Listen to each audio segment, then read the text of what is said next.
இன்றைக்கி வெள்ளிக்கிழமை அதுவுமா நம்ம வீட்டில் என்ன நான் சமைக்க போகிறேன் அப்படின்னு பார்த்தீங்கன்னா, நல்ல ஒரு டேஸ்ட்டில் மணக்க பாலக்கீரை வச்சு சாம்பார் தான் செய்ய போகிறோம். பீன்ஸ், கேரட், பச்சை பட்டாணி வச்சு ஒரு பொரியல் பண்ண போகிறோம். நல்ல ஒரு டேஸ்ட்டில் காரஞ்சாரமான பாவக்காய் வறுவல் செய்ய போகிறோம்.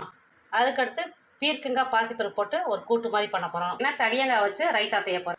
இன்றைக்கி நம்ம வீட்டில் இந்த காய்கறியெல்லாம் வச்சு தான் சமைக்க போகிறோம். இந்த காய்கறியெல்லாம் வச்சு நம்ம சமைச்சதுக்கப்புறம் பார்க்கலாம். நல்ல குழைவான வரகரிசி சாதம் சுட சுட இருக்குது. மணக்க நல்ல ஒரு டேஸ்ட்டில் பாலக்கீரை சாம்பார் ரெடியாக இருக்குது. நல்ல ருசியான பச்சை பட்டாணி, கேரட், பீன்ஸ் பொரியல் ரெடியாக இருக்குது. நல்ல ஒரு அருமையான டேஸ்ட்டில் பாவக்காய் வறுவல் ரெடியாக இருக்குது. ருசியான பீர்க்கங்காய் பாசிப்பருப்பு போட்டு கூட்டு செஞ்சுருக்கோம். நல்ல ஒரு சுவையான தடியங்காய் ரைத்தா செஞ்சுருக்கோம். லாஸ்ட்டாக சாதத்தில் ஊற்றி சாப்பிட்றதுக்கு தயிர் கொஞ்சம் வச்சுருக்கோம். அவ்வளோதான் ஃப்ரெண்ட்ஸ், இன்றைக்கி நம்ம ரூபி ஸ்வீட்டி சமையலில் நம்ம என்னென்ன சமைச்சிருக்கோம் அப்படின்ட்டு நீங்கள் பார்த்தீங்க. இன்றைக்கி நம்ம ரூபி ஸ்வீட்டி சமையலில் எல்லாமே சுட சுட தயாராக இருக்குது. நீங்களும் வாங்க சாப்பிட்லாம். இப்படியெல்லாம் வச்சு சாப்பிட்றது எங்களுக்கு ரொம்ப பிடிக்கும். உங்களில் யாருக்கெல்லாம் இப்படி சமைச்சு சாப்பிட்றது பிடிக்கும் அப்படின்ட்டு கமெண்ட் பாக்ஸில் கமெண்ட் பண்ணுங்கள். மீண்டும் சந்திப்போம். நன்றி, வணக்கம்.